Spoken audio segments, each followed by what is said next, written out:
Hello, and thanks for tuning into Futurology, an Earth One subsidiary. This video is a compilation of documentaries to serve as aid for this channel's Technological Revolution series, which will take us on a journey from the history of humanity to modern-day automation and universal basic income to the future of work, humanity, and more.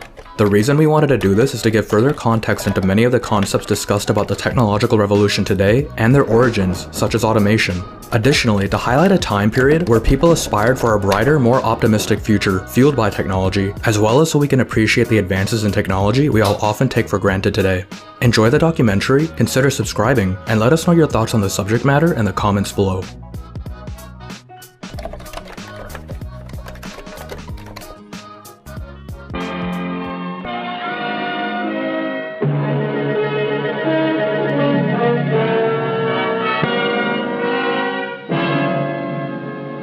This is automation, today's way of manufacturing.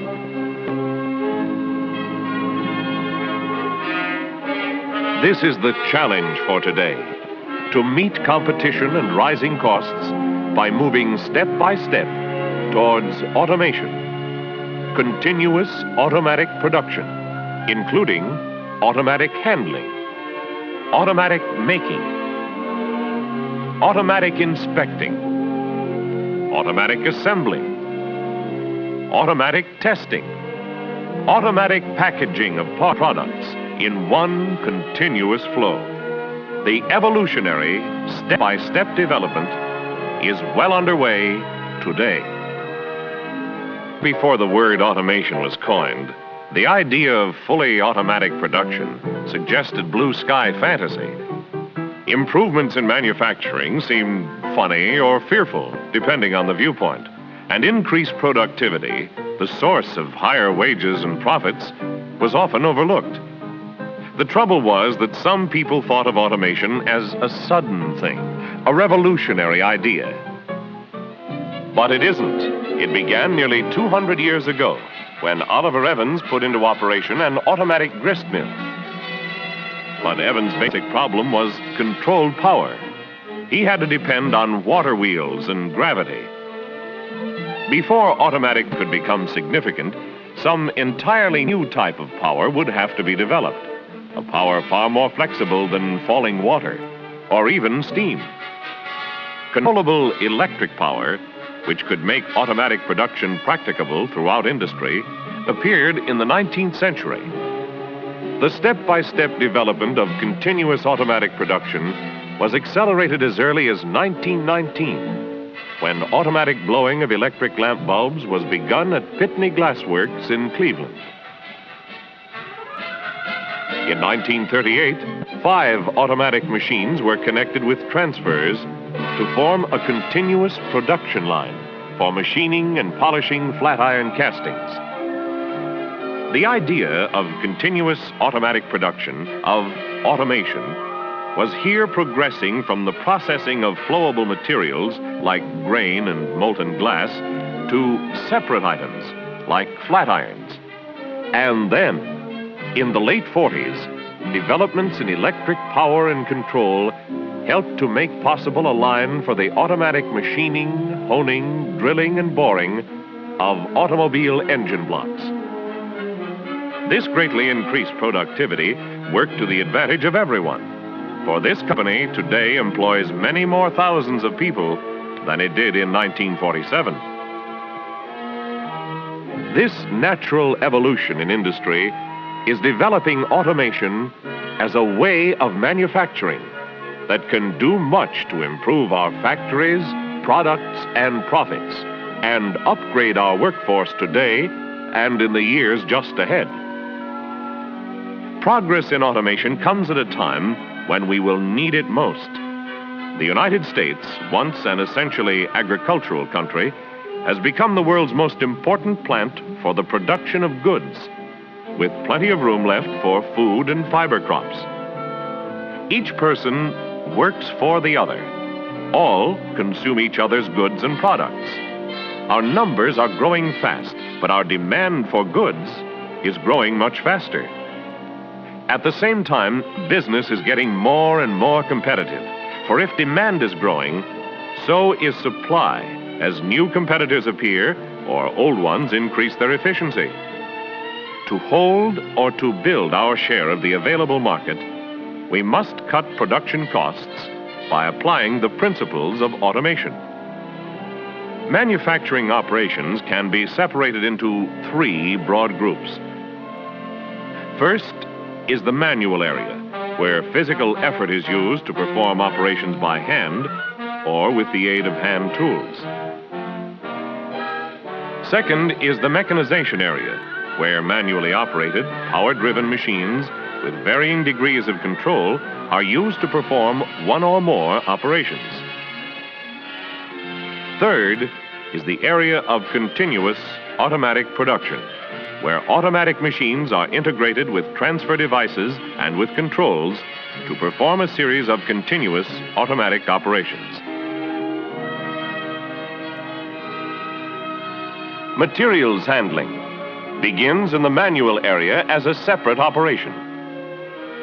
In the next area, mechanization of materials handling is introduced. In the automation area, it is an integrated part of all operations. How automatic can we get? Except for process industries like oil and chemicals, the highly automated factory is still far in the future for most manufacturers, and progress comes from finding operations that can be upgraded, if only one step at a time. But the pressure of competition is bringing about step-by-step progress towards continuous automatic production, towards more and better jobs and greater profits. Automation principles, wherever they have been adopted, have proved their value in every way. First, automation pays for itself within reasonable time. Automation increases efficiency. Machines can be kept running longer at full capacity without shutdowns and delays for loading and unloading. Workers are upgraded. The emphasis shifts from manual to mental skills. Automation conserves manpower, a critical requirement as the demand for products grows far faster than the labor force. Automation improves quality by reducing manual handling, and there is greater opportunity for building inspection into the process. Automation increases safety. Machines move and lift. Human fatigue is greatly reduced. Automation reduces in-process inventories by the continual movement of materials. While continuous automatic production has not been entirely achieved, some industries are close to it. Bulb production was once a batch operation, but as early as 1919, development toward continuous flow began. In this glassworks, 46 types of bulbs are produced. Here is an operation high in the automation area. Glass biscuits are automatically produced by pocketed rolls turning against flat rolls. Chain conveyors automatically pass the biscuits to the blowhead. Finish blowing takes place in this rotating two-part mold. Around they go by way of a merry-go-round conveyor, continuously, automatically, on their way to the annealing oven. The plant capacity through the use of such automation as we have seen is an unbelievable 1,100,000,000 bulbs a year on a 40-hour week basis. Between 1910 and today, the cost of living index has risen 183%, but the cost of the 100-watt light bulb fell from $1.45 to less than a quarter. If the production methods of 1910 were used today, this 100-watt light bulb would cost over $4. During the same period, the population of the United States increased 80%, while employment in the lamp industry went up over 400%, or 5 times as fast. Here is the product of an automation process that has very wide appeal indeed. Cookies of various types produced in a continuous flow operation. The coordination of equipment speeds in this process from dough to packing is provided by adjustable speed DC motor drives. A cookie is more than something to eat. It is a manufacturing problem that has been linked. The customer is king, and highly flexible equipment is required to give him these varied delicacies. This machine can be set for many different varieties, from rotary molded cookies to extruded stock, like fig bars, which are cut after they have left the oven. Since all 4 types may be run in one day, the drives must change speed proportionately. Baking time can be changed, so the requirements for the next run can be met without upsetting relative adjustments on cooler, stacker, and packer for the remainder of the run. For cookies or cars, automation is paying off. The principle of continuous automatic. The blocks, beginning with the rough casting, put automatic in and out of more than 20 different machines, from feed electric drive broaches, traveling 150 feet a minute, through a total of 531 milling, boring, honing, tapping, and drilling operations.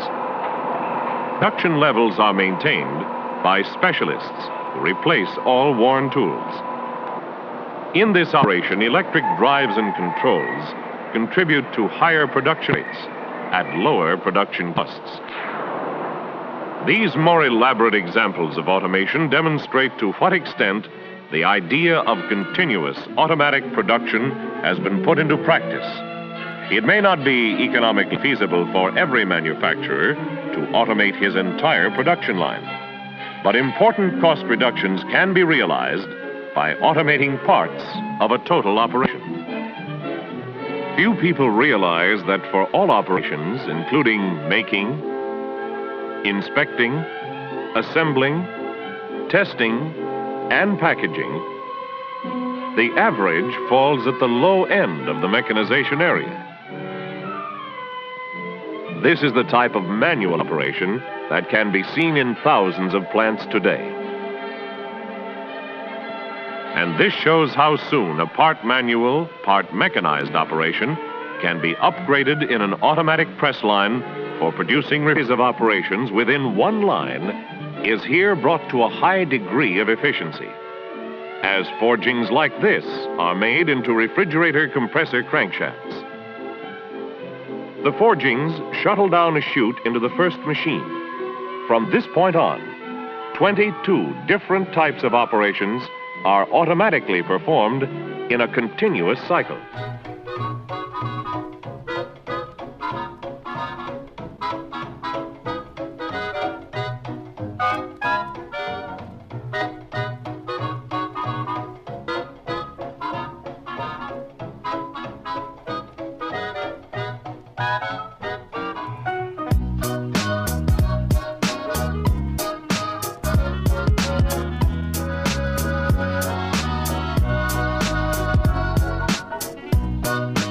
Upon completion, the pallets are dumped and returned to the loading station. The crankshafts are then transferred to the final grinding operations, which will result in finished crankshafts like this. There are numerous opportunities for moving inspection operations into the automation area. This manual inspection operation, once the very symbol of precision, is fast losing appeal as those who practice it lose money. Here is a machine for the automatic gauging and segregating of pistons. The pistons enter and are gauged and stamped for pinhole size. Undersize and oversize parts are rejected down a chute. The second station gauges the piston for skirt diameter and taper, stamps it, and transfers it on a belt conveyor unit for segregating into classifications. Capacity of the machine is 1,700 parts per hour. At times, automatic inspection may be combined with automatic making in one machine. This machine, equipped with automatic loading and unloading fixtures, continually measures its own work. When an error is sensed in the machining of a part, the tool is automatically repositioned to eliminate the error. Assembly, even today, is an operation that falls almost entirely in the manual area. But cost-conscious manufacturers in all industries are alert to opportunities for savings through automation. In the assembly of condensers, for example, this winding machine has greatly increased production.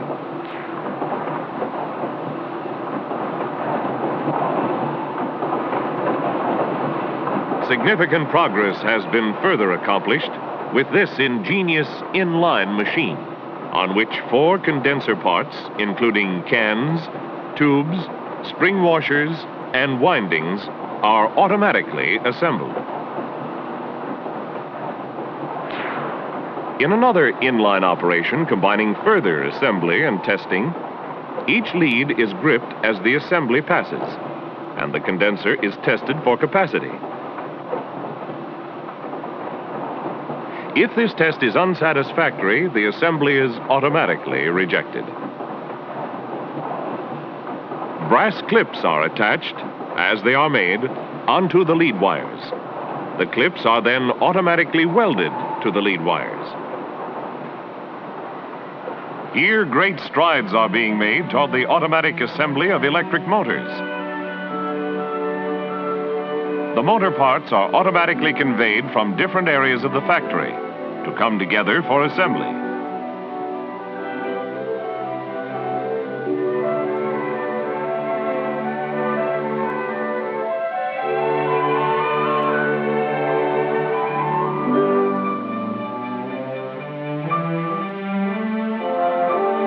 The focal point is this assembly machine. The upgrading of the operation for automatic assembly here has helped to double motor production.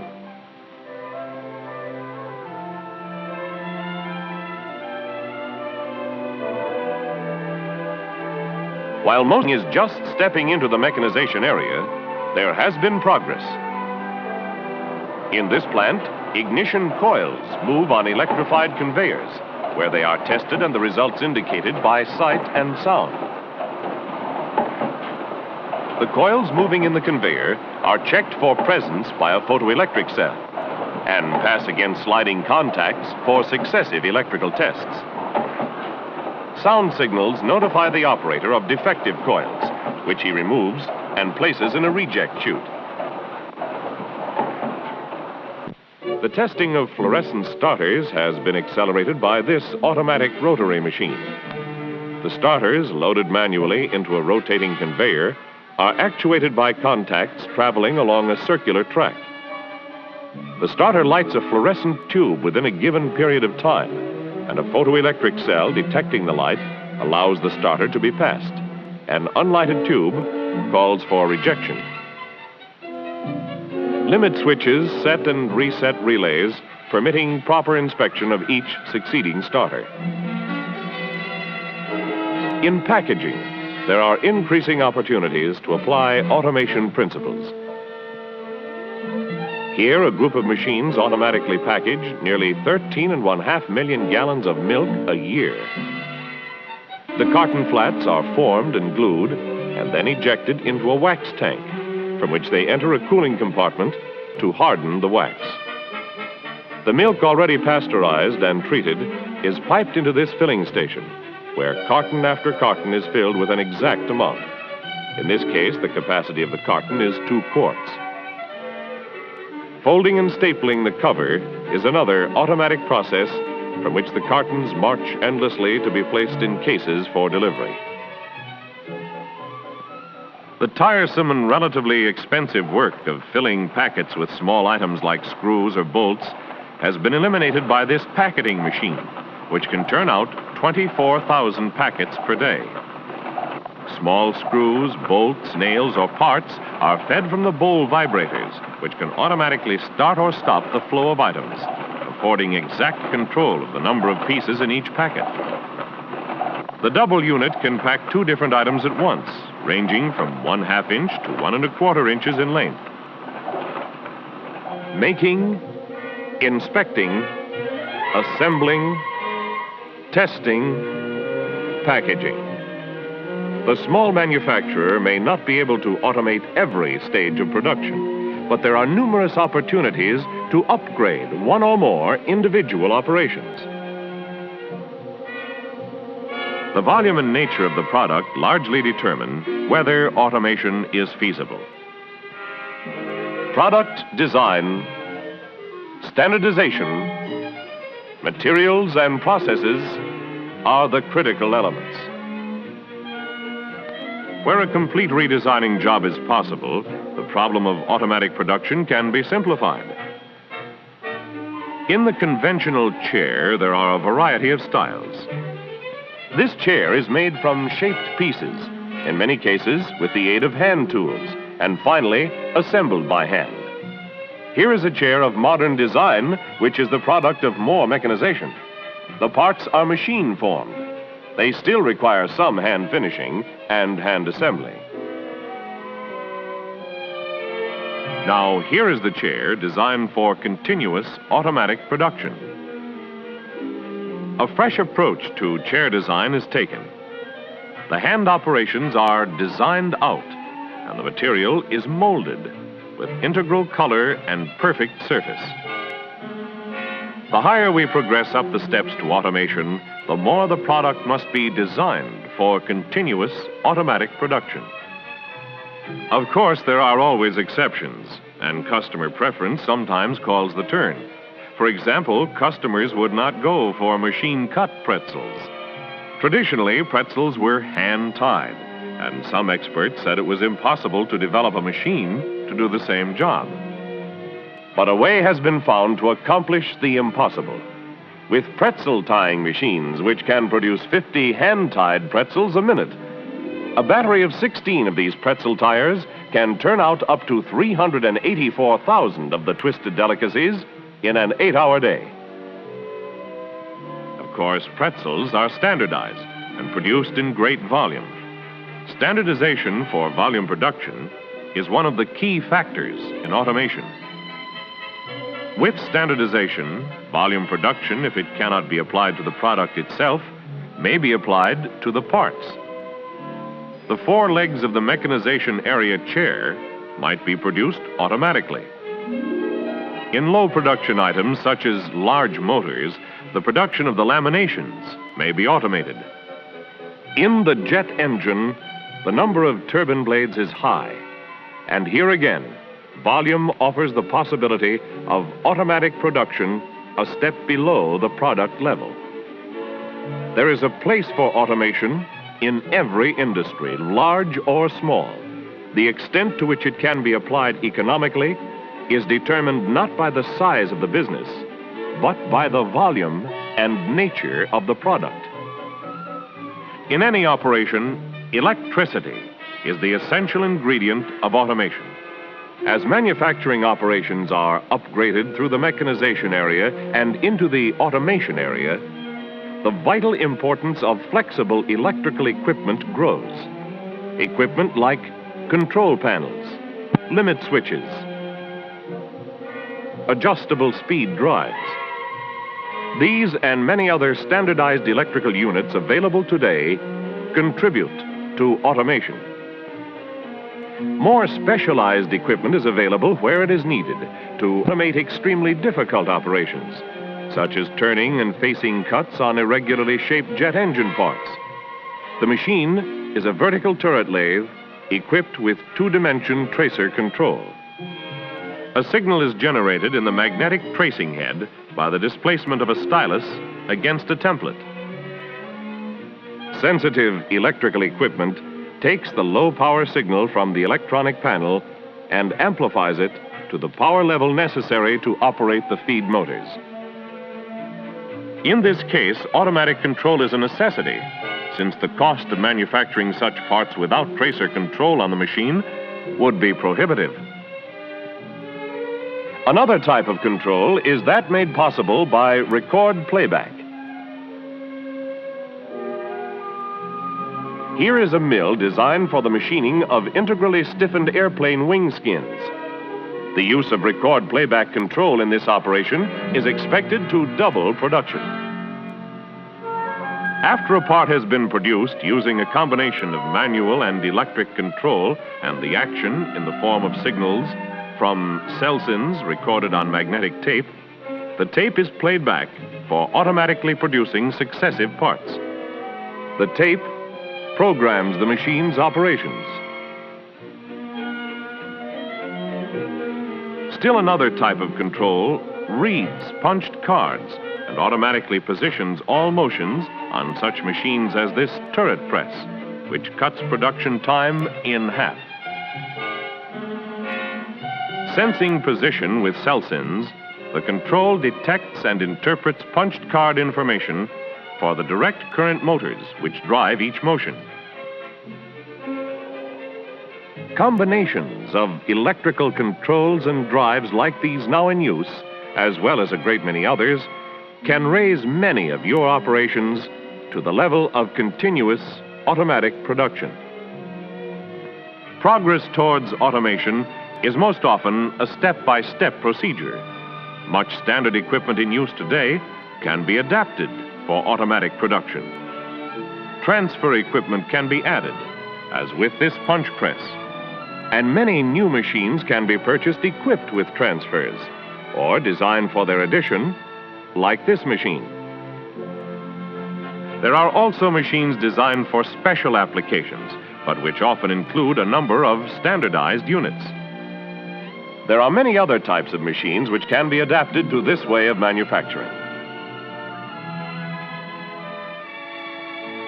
Automation, continuous automatic production, is a program for today. For it is today that the average of all manufacturing operations, making, inspecting, assembling, testing, packaging, falls in the low mechanization area. And too often, grunt and sweat methods like this account for as much as 50% of production costs. In some cases, practically an entire production process may be automated. But for the most part, the challenge of today is for management and engineers, men with vision, enthusiasm, and imagination, to tackle the job at hand and improve their operations step by step. Any of these steps is possible, and possible now. Anyone who makes anything can find opportunities to apply the principles of automation to his business. And as we respond to the challenge, the electrical manufacturer and the machinery builder stand ready with the equipment and the engineering skill to help your business meet the competitive challenge of today.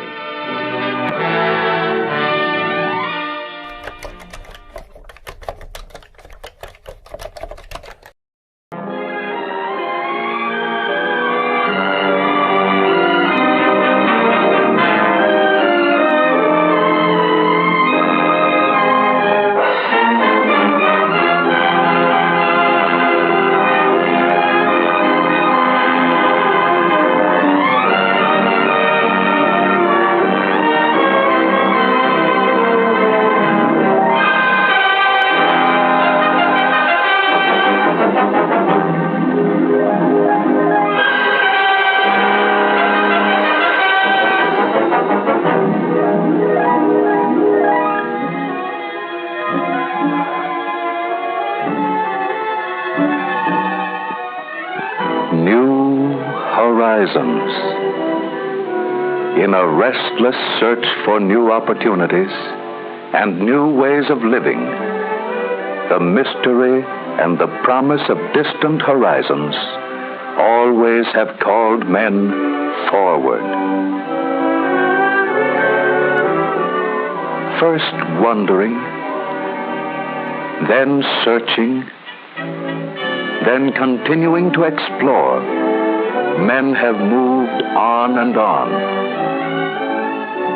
always to find that old horizons open the way to new horizons.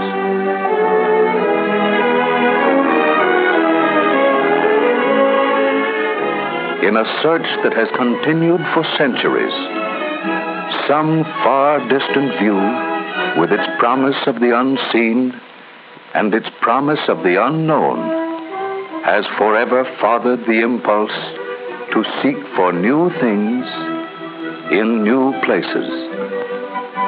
new horizons, roads for men to go places.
The accelerating rate of men's progress in all fields of endeavor has paralleled closely our progress in the freedom of movement from place to place.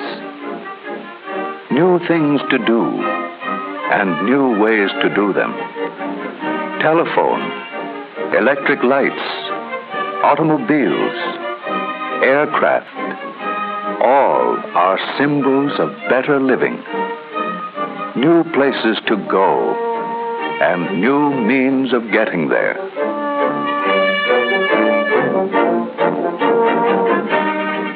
With a growing appreciation of the wisdom of applying the road tax monies to the road building program for which they were designed, highway development is going on at a rapidly increasing pace.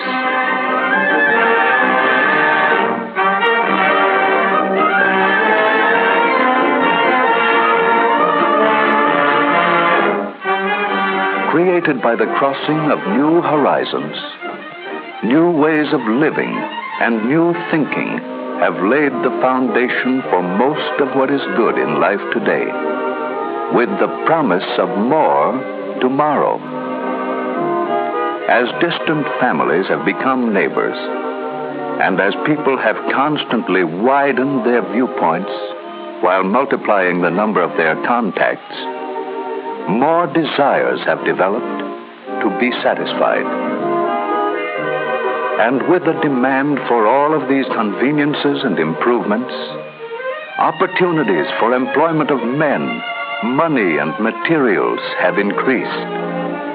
And thus the highways of social and commercial developments are widening without end or limit, except the imagination vision of men who do new things.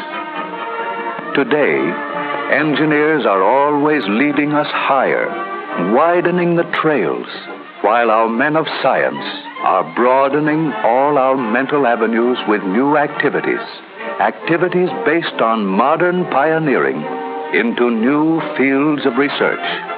Men exploring and pioneering for all to follow. Men endlessly seeking something new along the roads of civilization in the great unknown expanses of applied science and scientific research. All the new highways of research and exploration have brought to us more raw materials, new combinations of raw materials, new and greater productivity of the soil, making more plentiful an ever-widening range of goods. And as these goods come down from the farm, the mine, and the mill, progress on all the highways of human activity leads us to more opportunities for employment.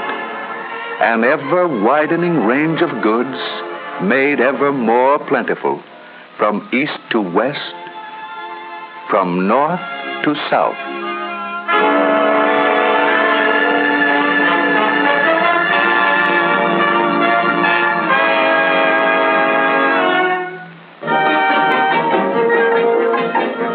Our greatest strides in providing more things for more people have been made at a time when the influence of new geographical frontiers was about over.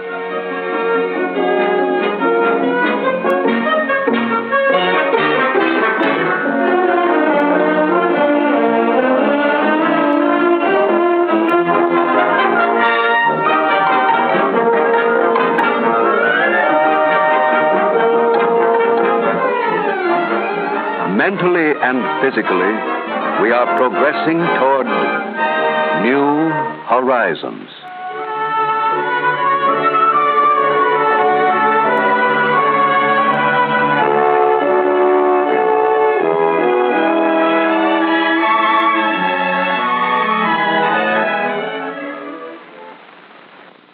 To help us get a glimpse into the future of this unfinished world of ours, there has been created for the New York World's Fair a thought-provoking exhibit of the developments ahead of us, the greater and better world of tomorrow that we in America are building today.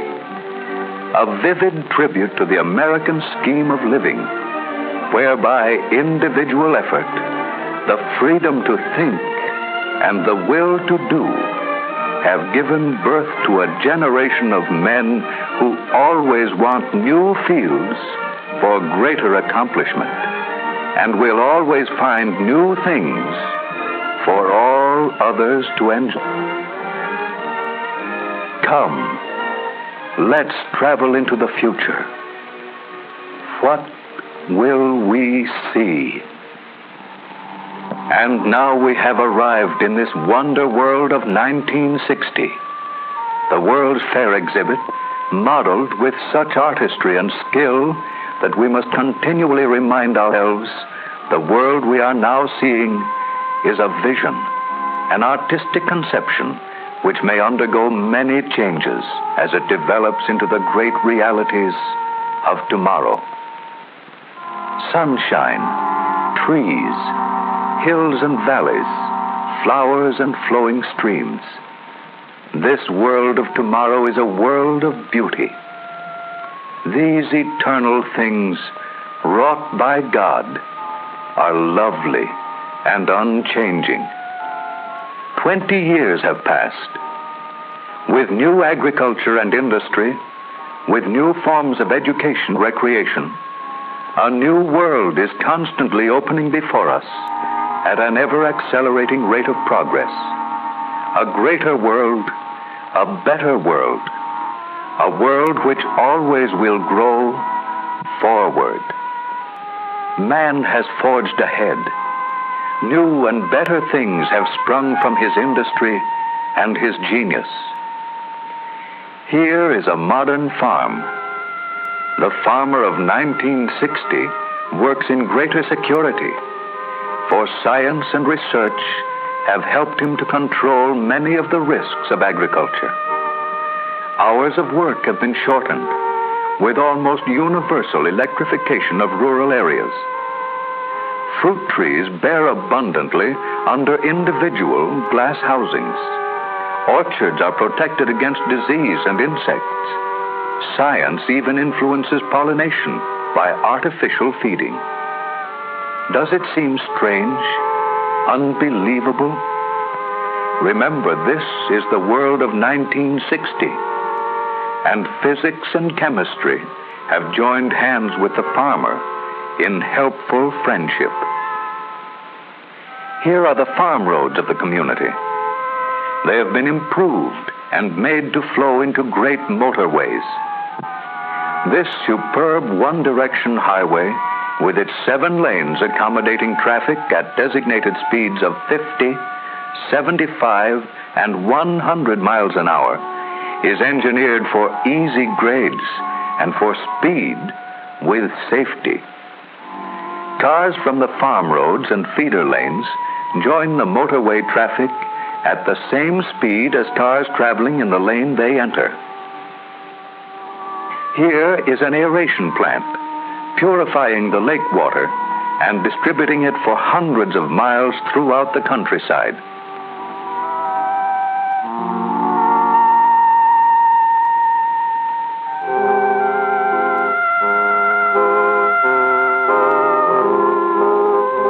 Here is a highway intersection. Highway engineering at its most spectacular. Traffic may move safely and easily without loss of speed. By means of the ramped loops, cars may make right and left turns at rates of speed up to 50 miles per hour. Elevated and depressed are the turning off lanes. There is no interference from the straight-ahead traffic in the higher speed lanes. The motorist of 1960 finds this intersection safe and efficient.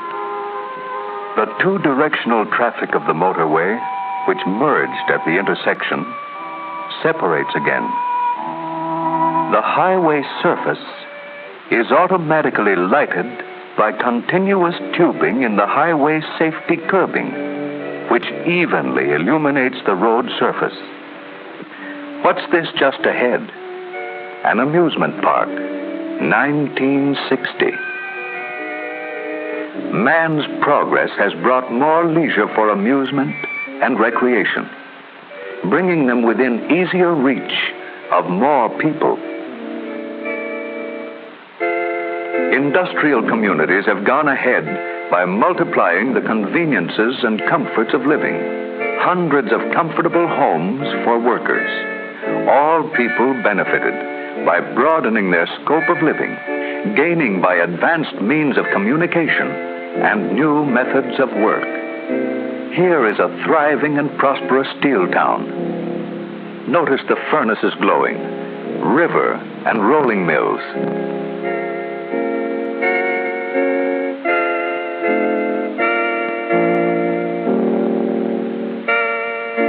In the foreground is a model airport, an efficient combination of motor, air, and rail transportation in the world of tomorrow.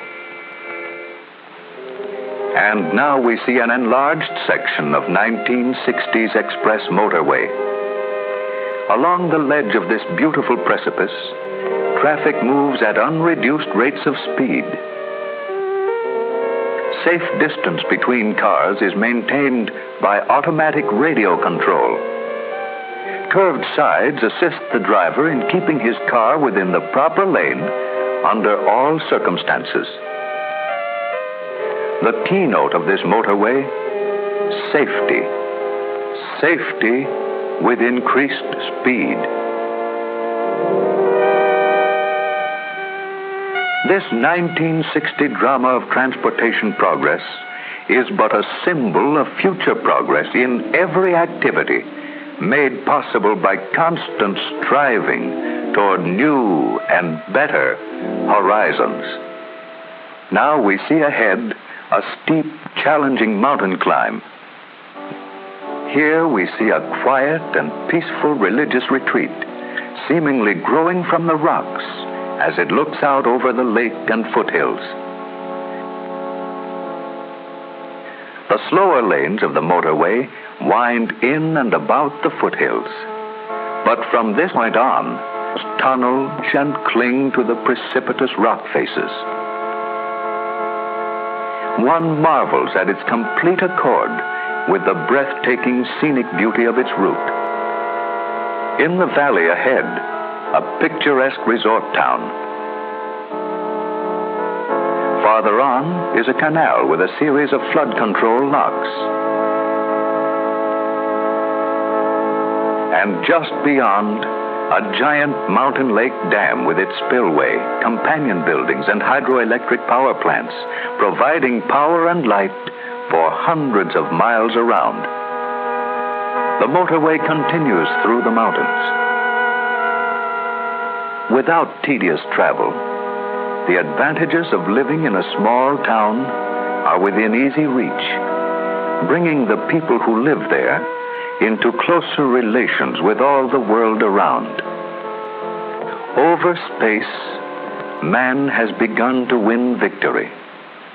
Space living, space for working, space for pay, all available for more people than ever before.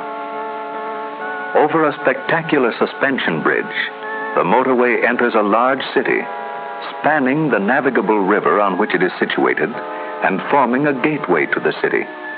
A feature of this bridge is the elimination of congestion and the elimination of interference from all the various converging motorways and from all the feeder roads. And now we see a great river city of 1960. 20 years ago, the population of this city was approximately 1 million persons. It is much larger, rebuilt and replanned. Residential, commercial, and industrial areas all have been separated for greater efficiency and greater convenience.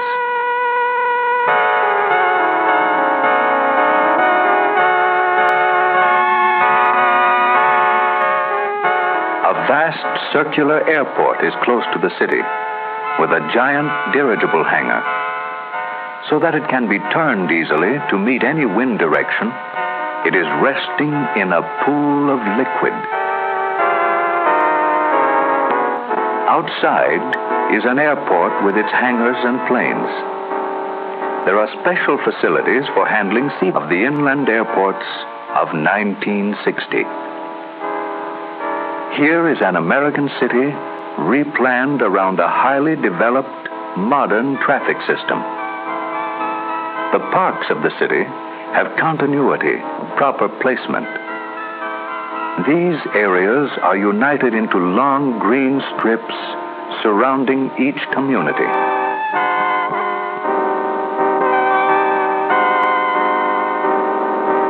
Along both banks of the river, beautifully landscaped parks replace the outworn areas of an older day.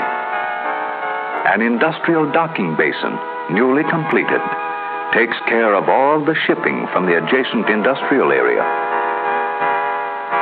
On all express city thoroughfares, the rights of way have been so rooted as to displace outmoded business sections and undesirable slum areas whenever possible. Man continually strives to replace the old with the new.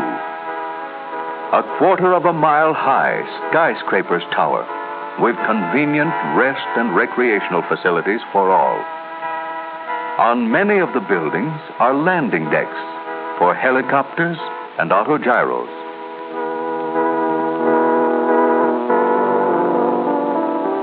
Rich in sunshine is the city of 1960.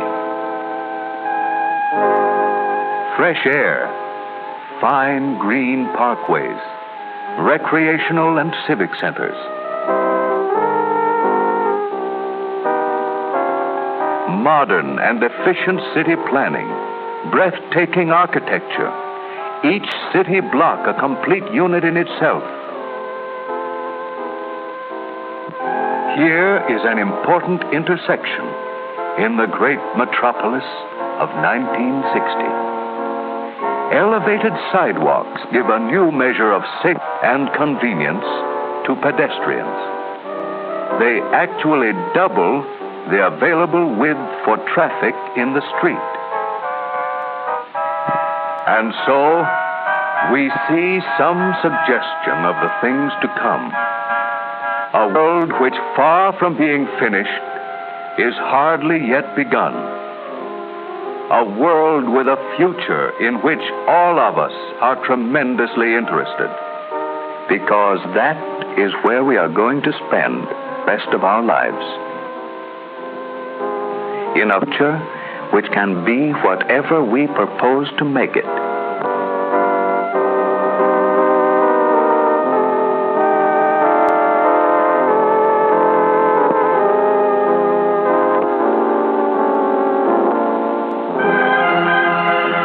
True, each of us may have different ideas as to what that future will be. But every forward outlook reminds us that all the highways of all research and all communication, all the activities of science, lead us onward to better methods of doing things, with new opportunities for employment and better ways of living. As we go on, determined to unfold the constantly greater possibilities of the world of tomorrow. As we move more and more rapidly forward, penetrating new horizons in the spirit of individual enterprise, in the great American way.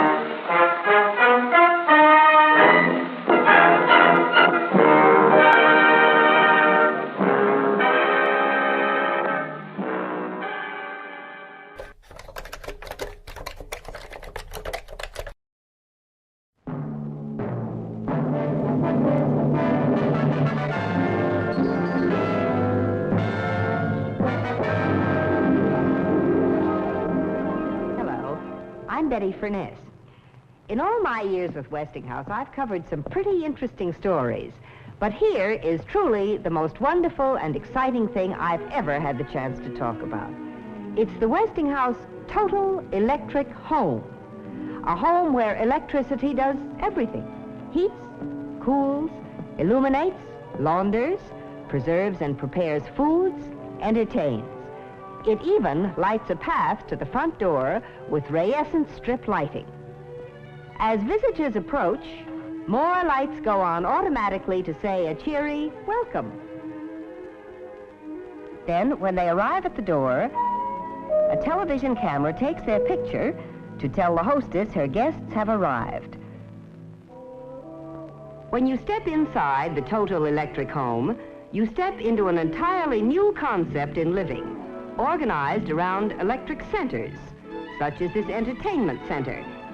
Electric heating and cooling keep the home constantly and automatically at the most livable temperatures all year round, and keep it clean and healthful too. Sterile lamps kill airborne bacteria, while electrostatic filters remove pollen and dust. The pride and joy of the man of the house is the Weather Control Center, a center that puts you in charge of the electric heating and air conditioning and the electronic air filtering of the entire house. If you like, the temperature of each room in the Total Electric Home can be set individually. And for the amateur weatherman, the control center reports outside wind velocity and direction, outside temperature and humidity, and barometric pressure. In the winter, the press of a button de-ices the front walk and driveway. In summer, an automatic control starts the lawn sprinklers when the ground gets thirsty. Another beautiful and practical electrical center in the Total Electric Home is the Laundry and Home Planning Center. With individual hampers, your clothes are sorted by type. Directly opposite, to save you steps, are the real geniuses of this very last word in home laundries. All you do is load the clothes in this new Westinghouse 1000 laundromat and electric clothes dryer. The remarkable program computer selects and carries out the perfect washing and drying program for every fabric at the touch of a button. It's the first home laundry that can think. Over here is the combination open fireplace and electric barbecue. By touching an electric starter, the host can get the charcoal going and demonstrate his cooking skill.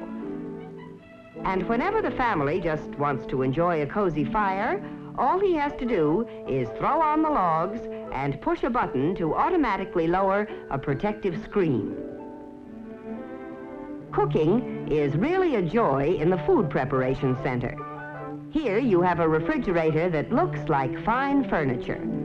For convenience, the upper unit of the refrigerator opens from both sides, and below are handy, spacious refrigerator and freezer drawers.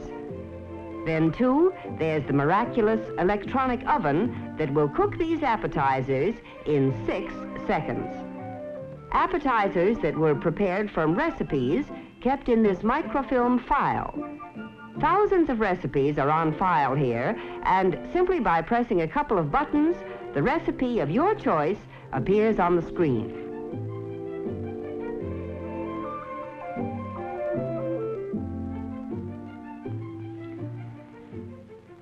The entertainment center of the Total Electric home is a whole world of built-in pleasure. Never before has so much fun been organized in one convenient and compact area. Fun that the entire family can enjoy together. For the young in heart, a button selects the latest hit record and plays it automatically. Your television screen is easily aimed toward any part of the room.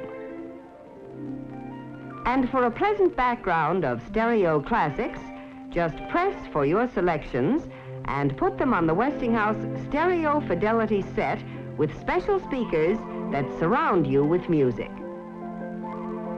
Almost every form of home entertainment is centered here. AM/FM radio, tape recorder, slide projector, games of all kinds in drawers that roll out at a touch. There's even equipment for showing your own home movies, those personal dramas and comedies written, starred in, directed, and produced by you. A sliding wall of the entertainment center conceals a built-in projector that glides out into the room.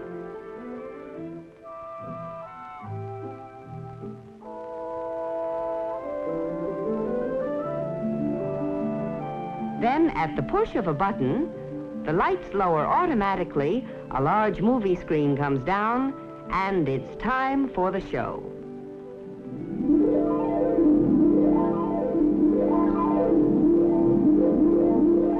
Now, let's take a look at the Health and Beauty Center of the Total Electric home. The center that keeps you feeling as well as you look.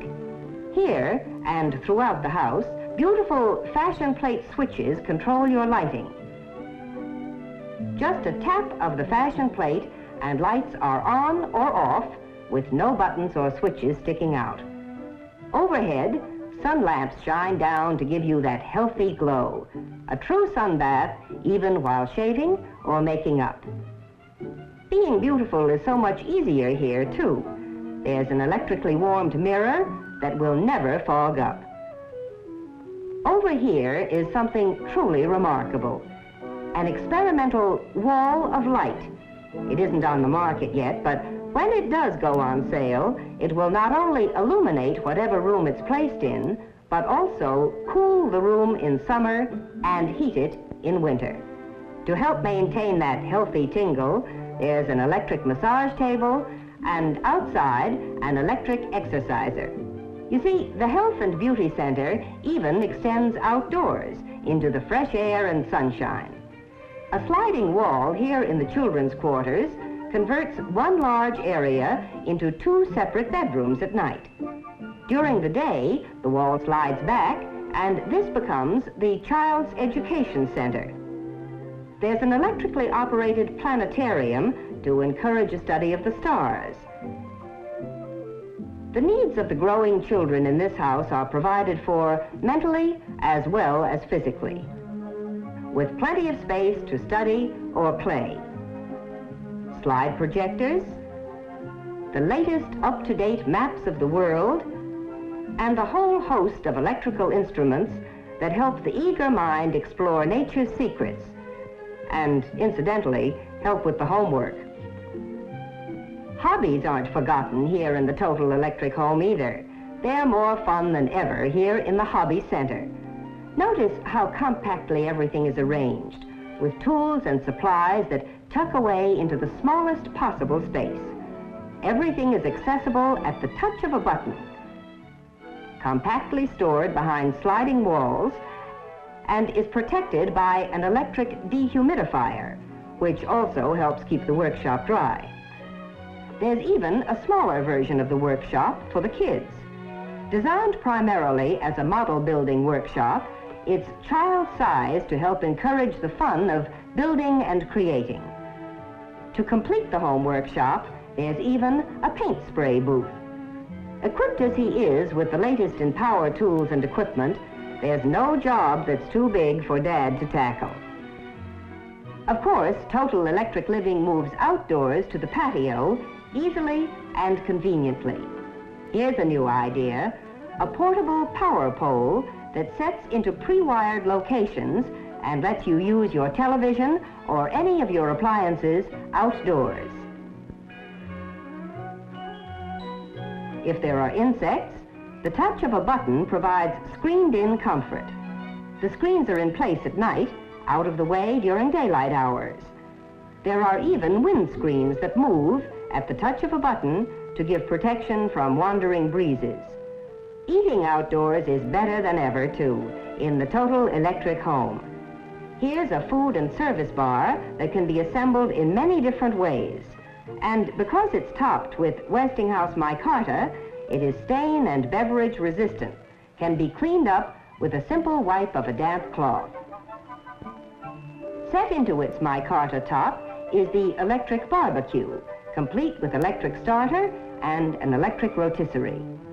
There's even an appliance center and a food and dish warmer. In the Total Electric home, all the conveniences are yours outdoors as well as indoors. But the real heart of this home is clean, safe, electric heating. A home is not totally electric without it. Yes, a new concept in living with the feel of the future is here today in this Westinghouse Total Electric home. And the wonder of it is, Total Electric living is not expensive. What's more, Total Electric homes can be built to fit every taste in styling, any climate, and most important, to suit any price range.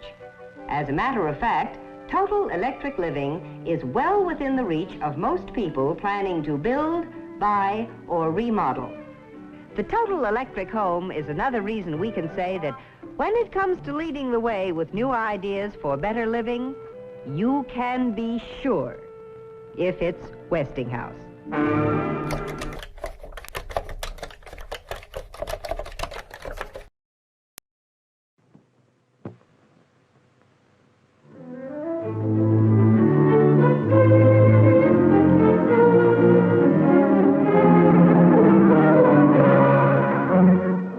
America is busy now. Factories hum and millions of men, formerly idle, now work night and day on tanks, airplanes, defense orders. But what about tomorrow? Tomorrow, when the defense emergency is over, can we keep these men employed making goods people need for living? New labor-saving machines will be invented. Must they again throw men out of work? Or can we use the new machines to make more goods, more jobs?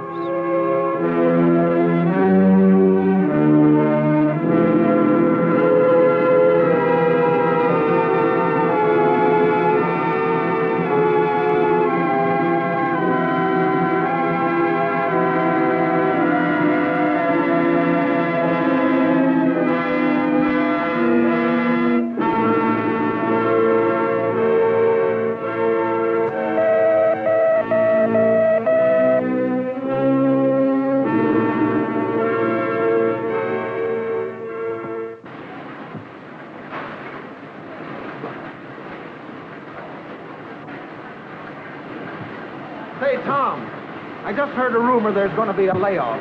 Think there's anything in it? We've heard that kind of talk before. Don't pay any attention to it. We've been here for 4 years now. We ought to be good for another 4 years at least. I sure hope so.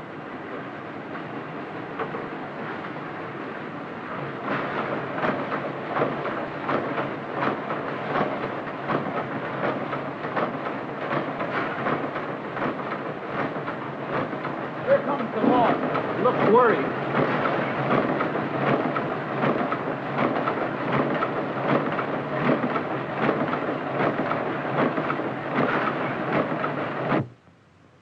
I'm as much concerned over laying the men off as you are, Barnes.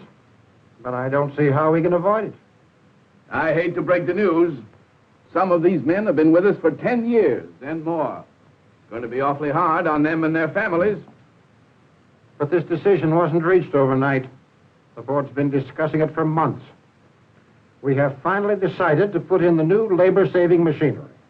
Costs will be lower and production greater. That will be good news for the stockholders if it works. But there still remains the question of the men. By the way, how many men are there in Department 5? 64. 64. And I'm sorry to give you these instructions, Barnes, but the machinery will be ordered. It will be delivered next week. And that means? The men in number 5 will have to go. I'm sorry.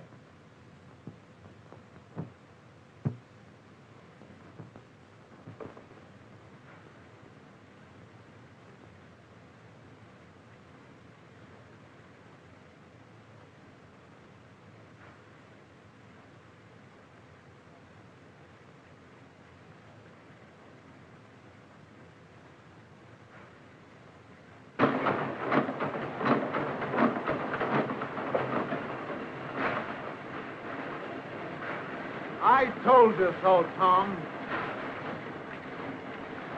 High-speed machinery goes in. But men like you and me go out. Yes, machines come in and men go out. Everywhere the same story. These whirring wheels spinning faster, ever faster. A mighty crescendo of production. They typify a constantly changing industry. An industry that ever seeks to do its appointed work cheaper and quicker and better.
Sent for me, Mr. Palmer? Oh, yes, Colby. I'm glad you came. That will be all, Miss Warren. Something I want to show you.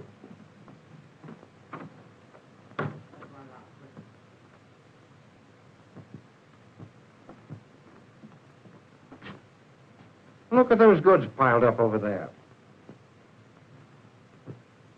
You know, I'm worried. Let's go back to the office and talk this thing over.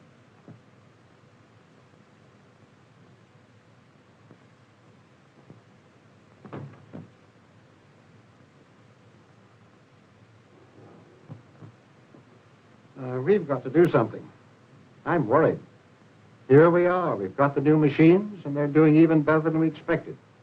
They've not only cut production costs, but they've increased output over 50%. But we're not selling this additional product. Inventories are piling up.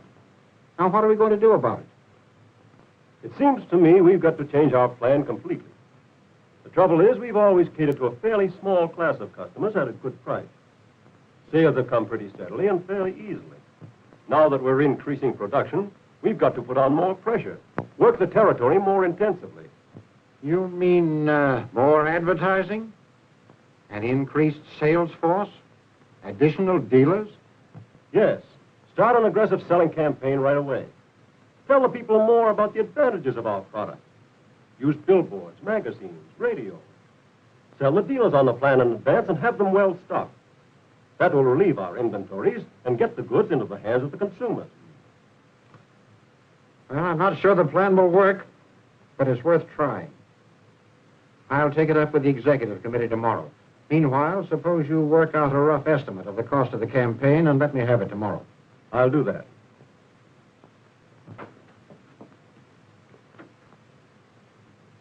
Have a busy day, dear? So-so.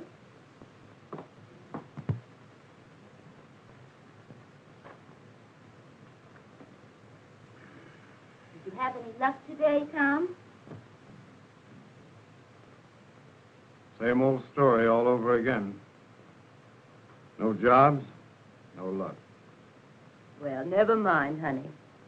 You'll get a break soon. Alice, there's something I want to talk to you about. Tramp the streets of this city till I know every building by heart. Hey, there just aren't any jobs to be had. It's the same story everywhere. New machines, high-speed production, fewer jobs, and 10 men for every job that can be had. You're just tired, dear. Please let me finish, Alice. About a week ago, I wrote to Cousin Martin. I told him what we were up against. So I asked him if he could possibly find a place for us on his farm.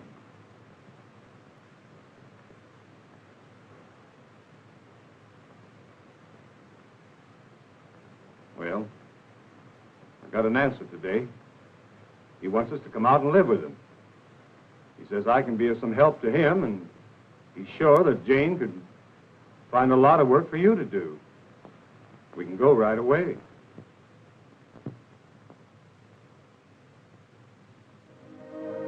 But the campaign advocated by the sales manager fails. The great middle class he sought to reach cannot buy at prevailing prices. People stop at windows, look, and pass by. Yes, the campaign failed. It failed in the city and in the country, too. Let's look in at a typical country store. Anything wrong with the bill, Martin?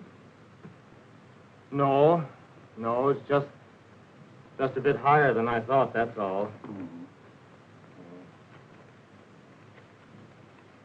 There, I guess that'll take care of it all right. That's right. Thank you. Martin, how about taking home that gas engine? You want it, don't you?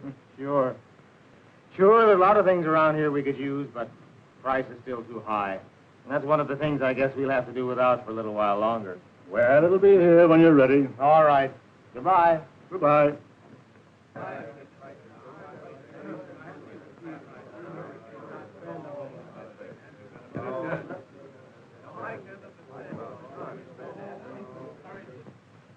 Well, it comes right to this, gentlemen.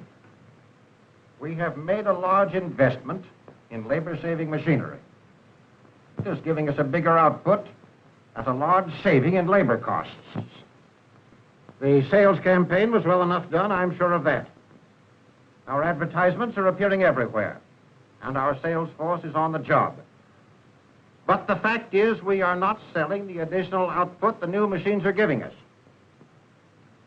Our inventories are mounting, and that cannot continue long if we are to remain solvent.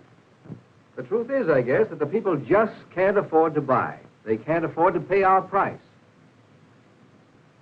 There's only one thing to do now, as I see it, and that is to reduce our price. This would, I believe, give us a larger market and bring us many new customers who can use our product, but who cannot afford to buy it now. That doesn't always work. I'm also a director in a food company. I know very well that a lower price doesn't always sell more food. Reduce your price anyway, Bill. A lower price on some things helps the people to buy other things, and that helps the rest of it. Maybe, but it doesn't help our food company. Well, now let's see. Even if the price reduction plan did work, it would reduce our profits drastically and make it more difficult to pay a fair dividend, wouldn't it? Not necessarily. The profit on each article would be less, of course. But if we succeed in expanding our market sufficiently, we might sell so many more articles, the total profit would not suffer.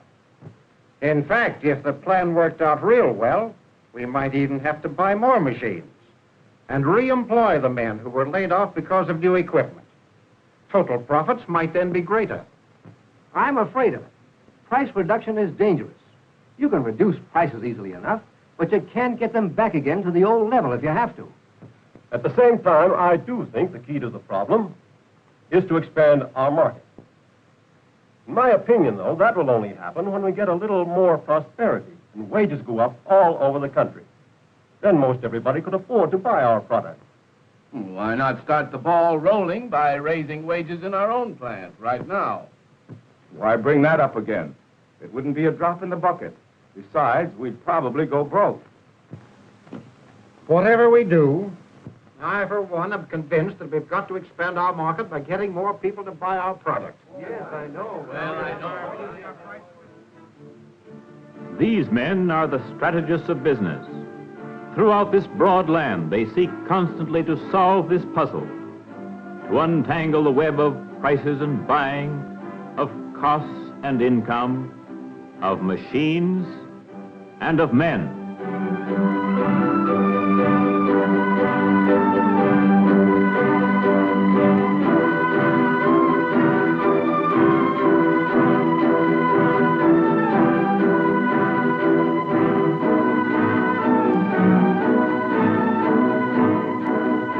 How shall these conflicting factors be arranged to provide better living, more enjoyment of the good things of life, and abundance for all?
Find our problem at the crossroads. Broad highways leading in all directions. Which way shall we take?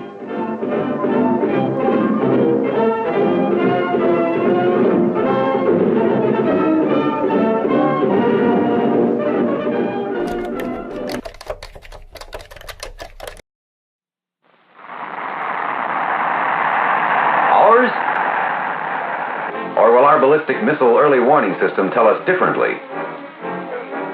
7, 6, 5. Not ours, but theirs. 3, 1, 2. And if it is theirs,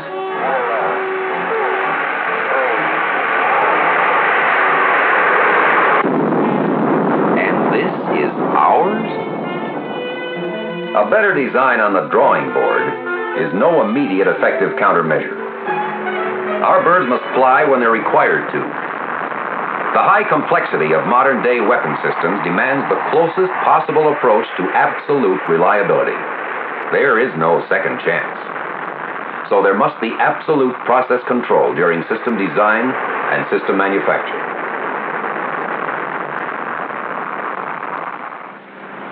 Are these more imports from other lands? Or are they more exports of our own manufacture? Unless we can compete successfully, both at home and abroad,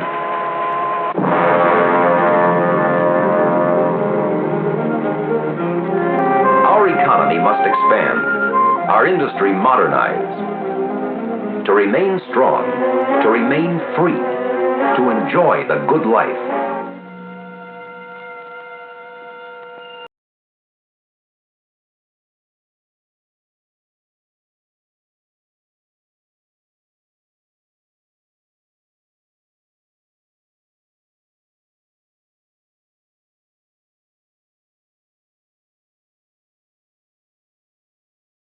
better weapons.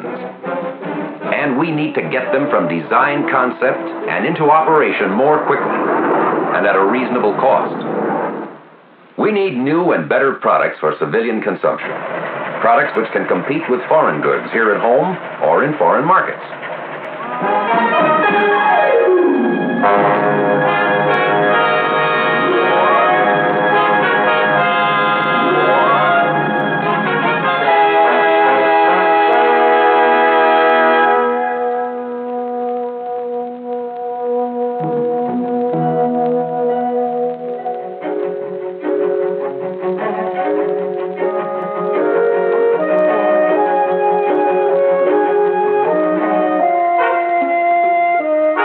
We must have modern manufacturing, as modern as we can make it.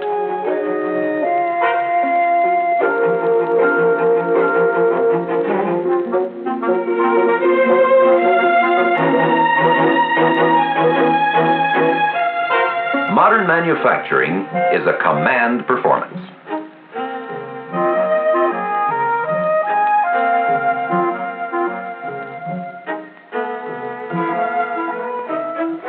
Command performance. Well, we usually have enough command of our process to get the performance we want. Of course, it takes a lot of time to get from a set of new drawings to a finished product. But time is something we don't always have. The period from development to product is growing shorter and shorter. As someone said, time has collapsed. Now let's try this process. Say the complete product is a Type 20K, and we're changing it with a modification of the Type XR. Now, suppose all you needed to do was to say into a transmitter, 3 Type 20K modification XR.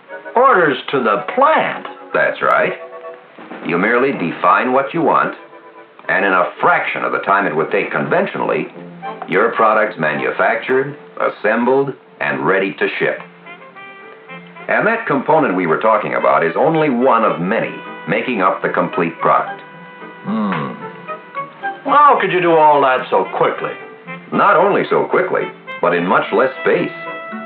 You'd need a much larger plant to do this by conventional methods. Oh, this is not conventional. Not at all. This is a modern plant. Really modern. What do you mean by that? When you give your command over the mic, which may be in the plant or remote, almost anywhere, the information feeds into a voice converter, which translates your language into a language which the computer can understand. The computer analyzes your request, then draws on its store of information to produce a series of tapes, which feed into a production control center. This center not only controls each of the machines, but the flow of parts as well, acting as a scheduling unit. Now all of the manufacturing units are actuated. Basic shapes are routed to production centers for complete processing. Completed components are then checked automatically by inspection machines, then sent on to a robot subassembler. Subassemblies proceed on to a robot for final assembly, and then on to shipping. That's what I call command performance. Of course, I've oversimplified the process a bit. You mean you've been putting me on, don't you? Not exactly. This is not as fantastic as you might think. Take the computer, for example. Computers are fairly common today, although we still must talk to them with cards or tape rather than directly. But they're getting more sophisticated all the time. And from this information, a control tape is produced. Control tape for what? To control a manufacturing process.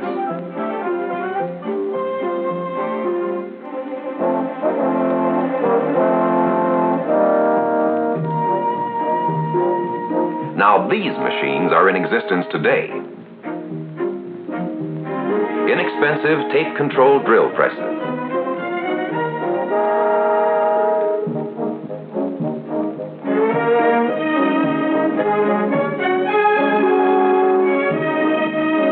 The more sophisticated turret drill presses.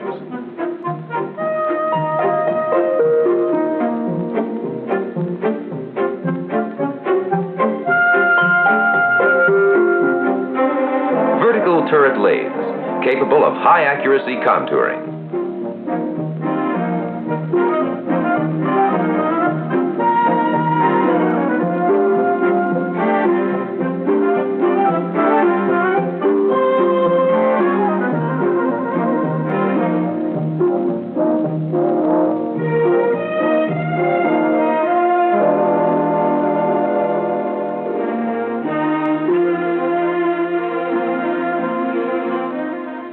Tape-controlled engine lathes.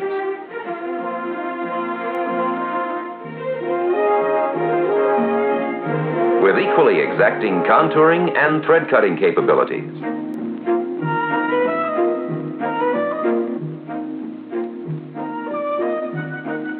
High-precision multi-axis profiling mills. Machining centers that change tools, mill, drill, bore, ream, and tap.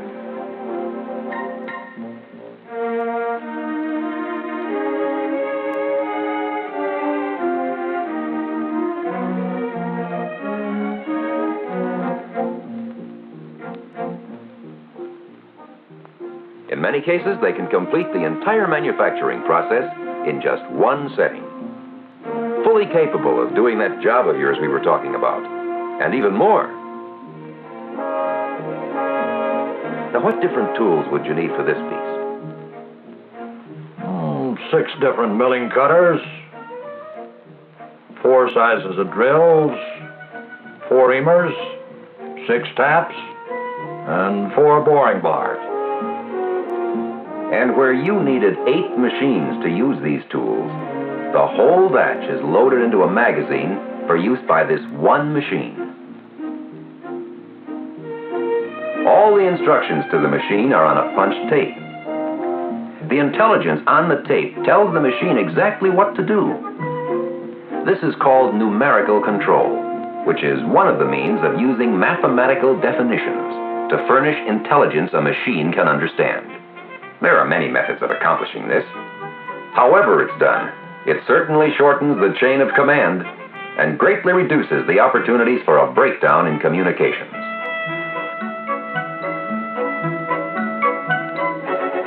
There's the same casting you would have started with in your conventional shop. But notice there's only clamps required. The machine itself will even make its fixtures from tape control if necessary. And there you are. All the machining done in only 45 hours.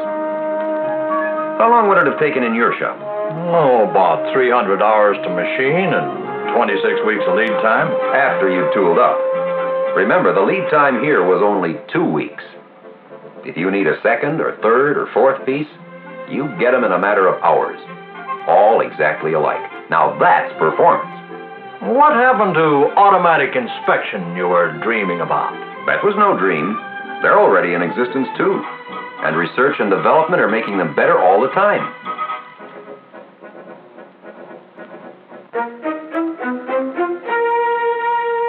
On this machine, a probe is guided by a tape similar to the one used in manufacturing the part.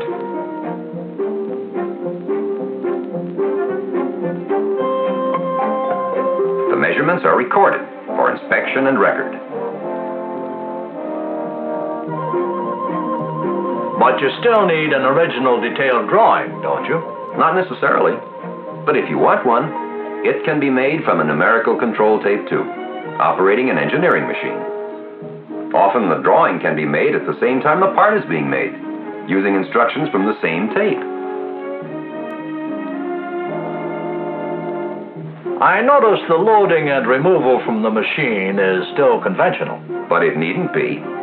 You'll find automatic loaders and transfer mechanisms on a lot of production lines today.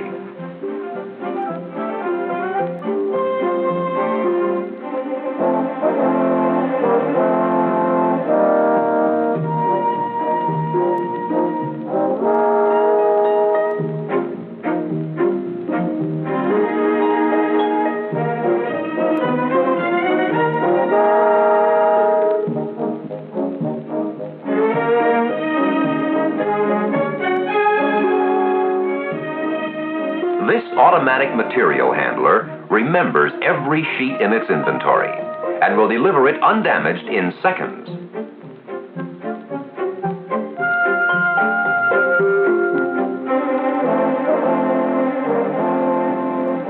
This robot manipulator will perform a variety of handling operations.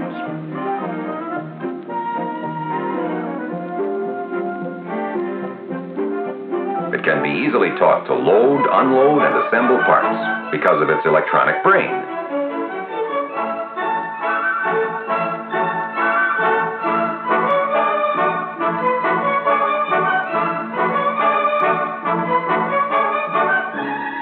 So you see, we have practically all the elements of our plan of the future.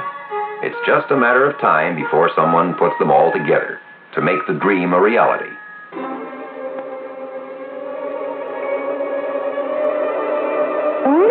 I don't know that anyone has ever produced a crystal ball on one of these machines, but you don't need to be a fortune teller to realize that our success in aerospace depends upon our national capability to produce combat-ready systems with complete reliability. We must produce first, best, and at the lowest possible costs, which are consistent with reliability and reproducibility.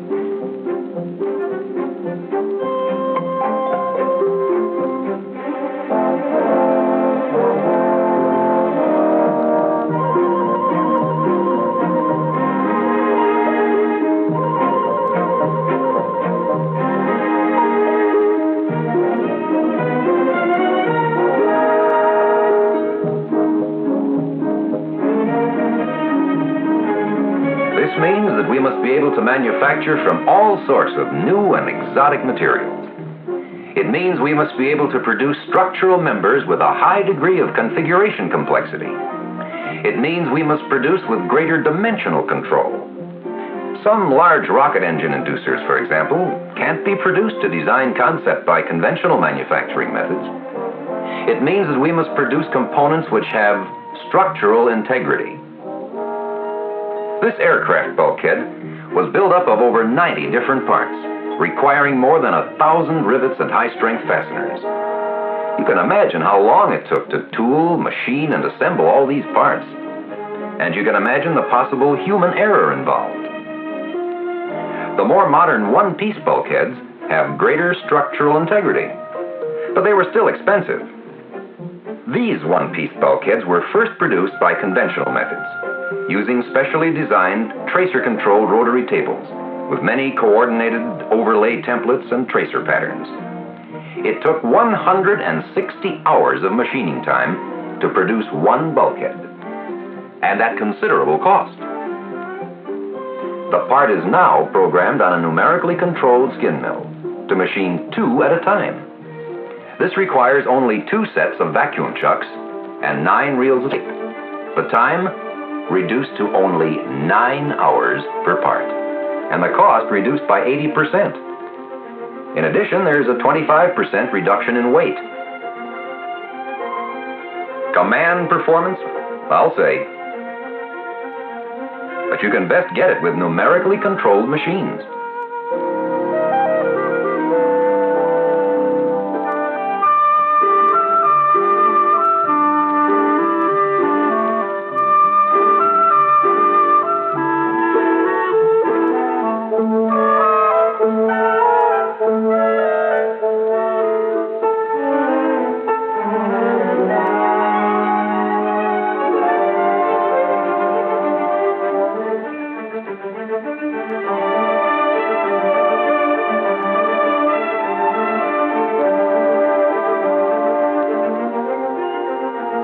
Can this type of control be applied to other types of machines? Certainly.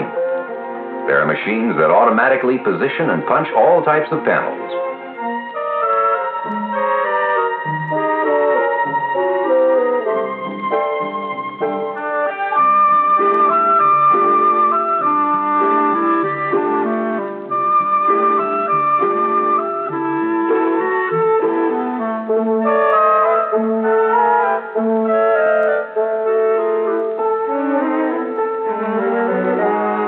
Machines which build up rocket motor cases by the controlled winding of glass filament.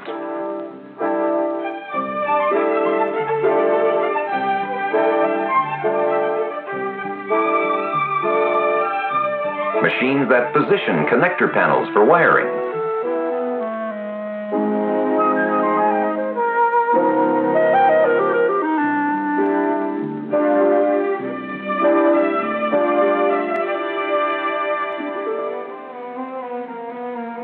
Machines that position and mate the wiring connections on assembled electrical panels.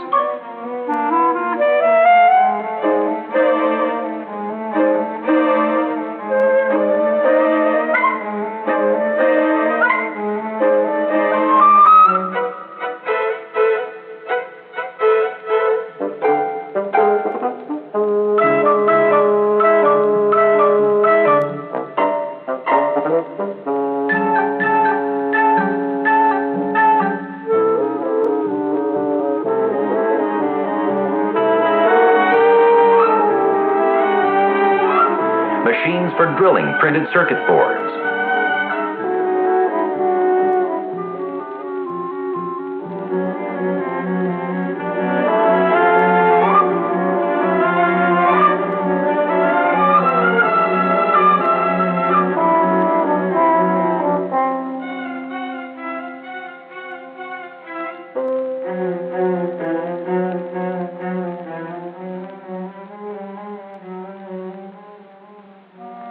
Machines for inserting the components in these boards.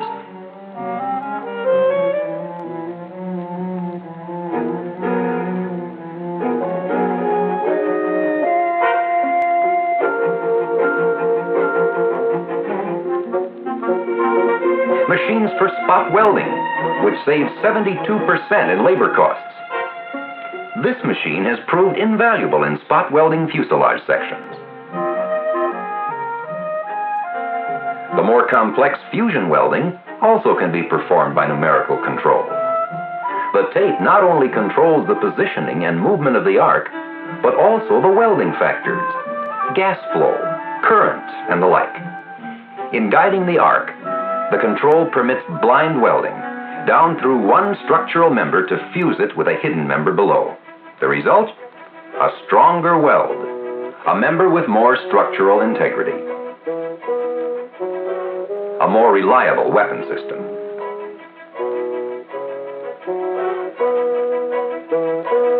Tubes can be bent by numerical control also. Tailpipes that fit any car precisely.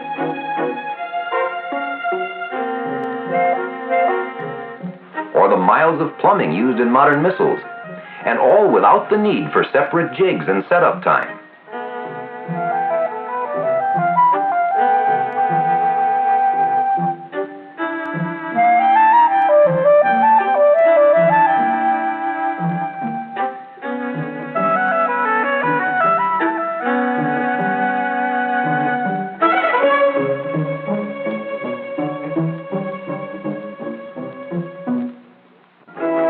By far the most versatile and flexible are the numerical controlled machines. For one-piece or production runs, they're the answer to involved machining operations. And for machining control, you can't beat instructions which are fixed and not subject to human error or emotion. Why, this tape could be sent anywhere in the world to a similar numerically controlled machine. And it would produce a part interchangeable with the one produced here from this tape. May we backtrack a moment? Surely. Just how do the instructions get to the machine in the first place? Well, let's begin with your own sketch of some part. Make it complicated. We'll hog it out of a block. Let's use master dimension. Okay.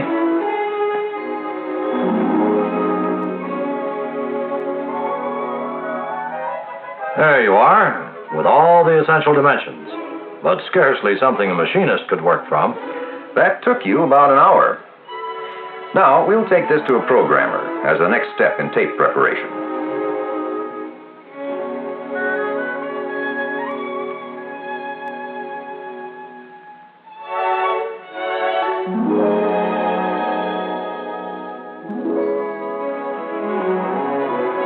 And there's the program. Now, let's see, that took about an hour and 45 minutes. Add that to the hour for the sketch. And the 5 minutes it took us to get here. And the total's 2 hours and 50 minutes. Those words on there look sort of familiar, but different. That's right. They're a kind of pidgin English. This information will command the tool to start from the point called set point, which is defined as the point with coordinates 1, 1, 1. With the tool on the right, it is instructed to go right along the line base. At this point in the operation, the tool is sent forward to start cutting a previously defined circle about a previously defined point 2. Now here's that circle on the sketch. You can see it's a language that you can readily understand and use, and one the computer can understand too. As of now, conventional computers do not accept oral commands, so the instructions are put on punched cards or tape.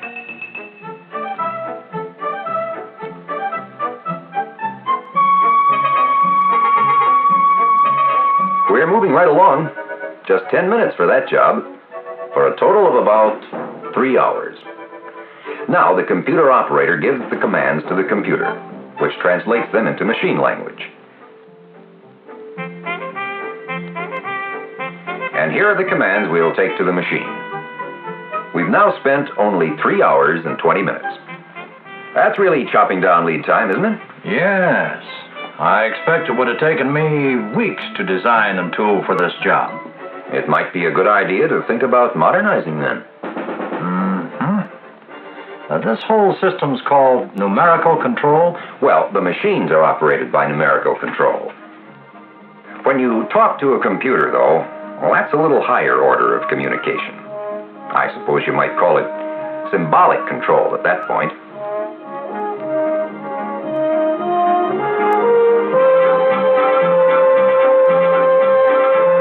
But look, your part is already being manufactured.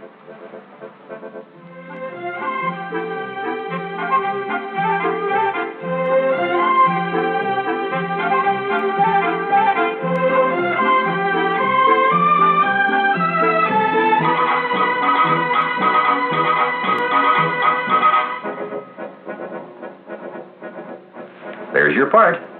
Just 4 hours after you started making the sketch. You want to check it out? You bet. Amazing.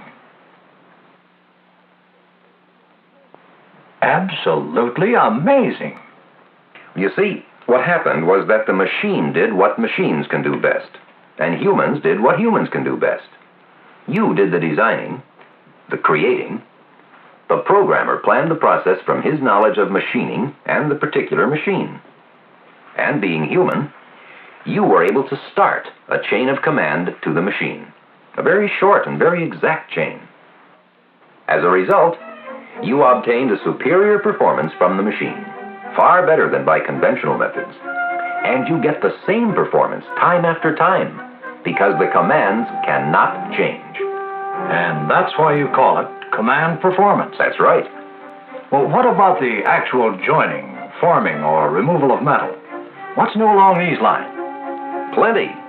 Electron beam welding, for one thing.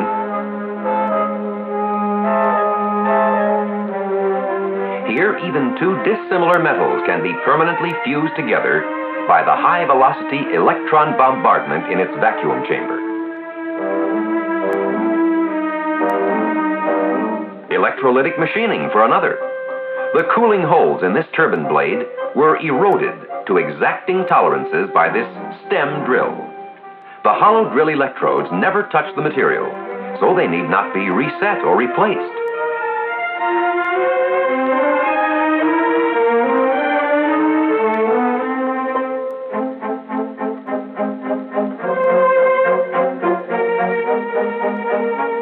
Just the opposite of electroplating, huh? Correct. This finished turbine bucket was shaped from high-temperature material. And here are the shaped electrodes that were used to do it. The process replaces a dozen conventional machines and produces a yearly savings of about 80%. When subjected to enough pressure, metals become plastic and are easily formed. This vertical shear forger produces turbine compressor shafts at a savings of $1,500 per part.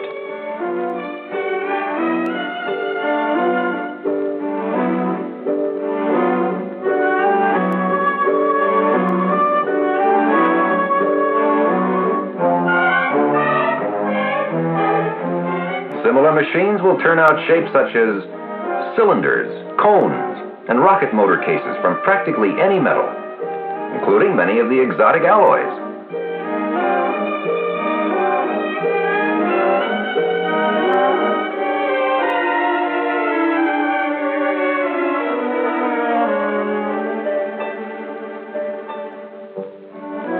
Or suppose your product needs formed parts, like this. This machine pre-stresses metal to its yield point and has a tension control system, so that forming is accomplished with high accuracy.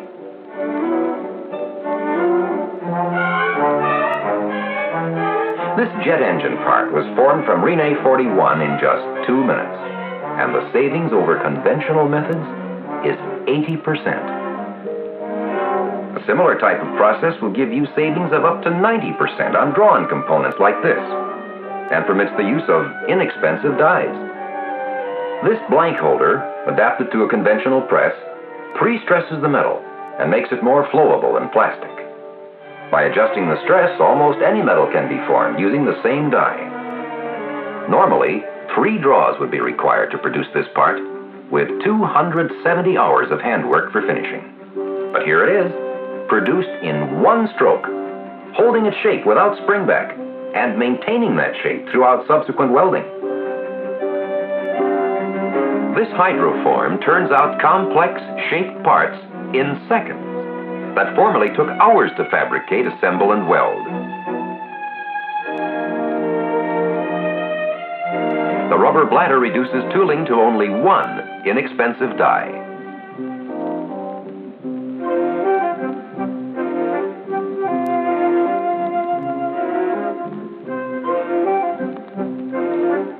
Want more savings in forming metals?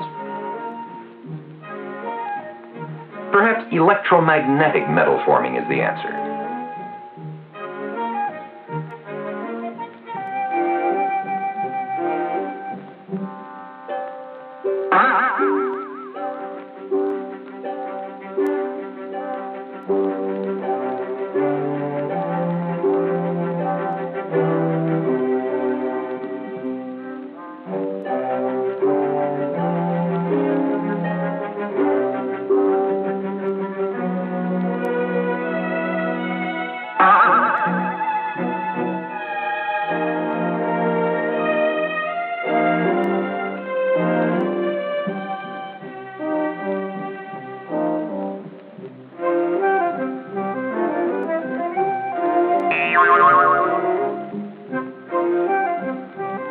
This process uses powerful magnetic fields to swage, expand, compress, coin, shear, and assemble conductive metals without mechanical contact with the work.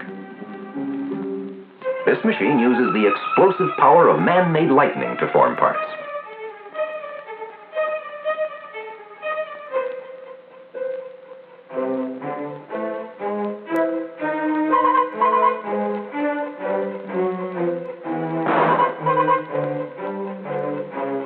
What about forging?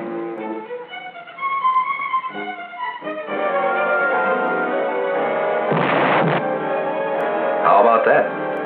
That's high energy rate forging.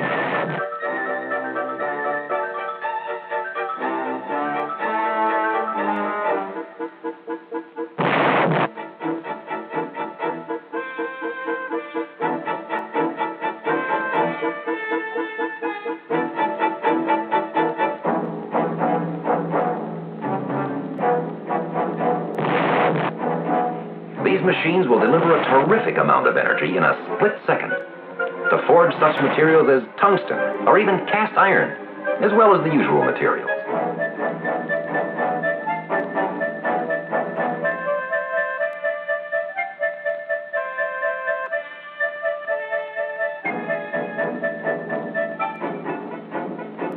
High-tonnage mechanical presses also offer great savings in the production of precision forgings.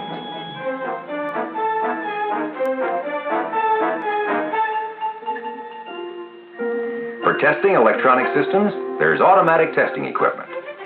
Here's a complete checkout of a wiring harness. This machine checks missiles, computers, servo systems, and the like.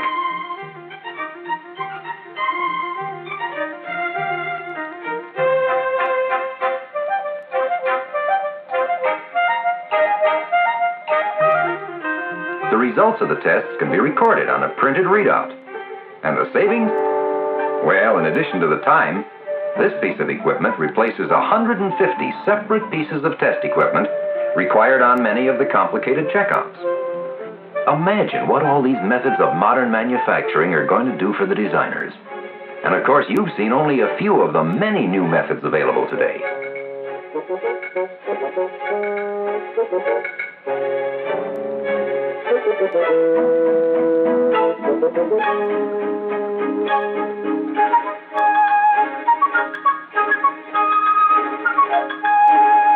No need for them to be limited by the restrictions of conventional manufacturing. They can now design a part to do the best job without compromise with manufacturing limitations. I doubt if there's a machinist in the world who could have turned out this part and met the required specifications. Yet it's a vital part, and I know that without modern machining, it could never have been produced in time to get our missiles in operation on schedule. And believe me, we must be on schedule in these areas. We must modernize our manufacturing methods. And go from design concept to finished product as quickly as possible. We must keep the wheels turning the best way we know how. We must apply what we know today and search for ever better methods.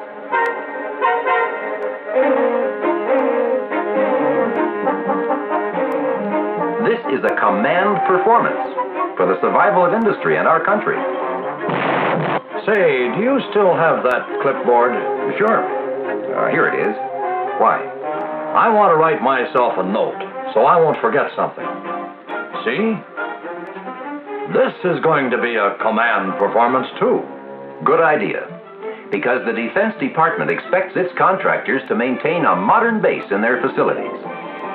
In keeping with the advance of aerospace technology, we need the productivity, reliability, and repeatability that only modern manufacturing can provide. And we all need the savings which can be effected in both time and money.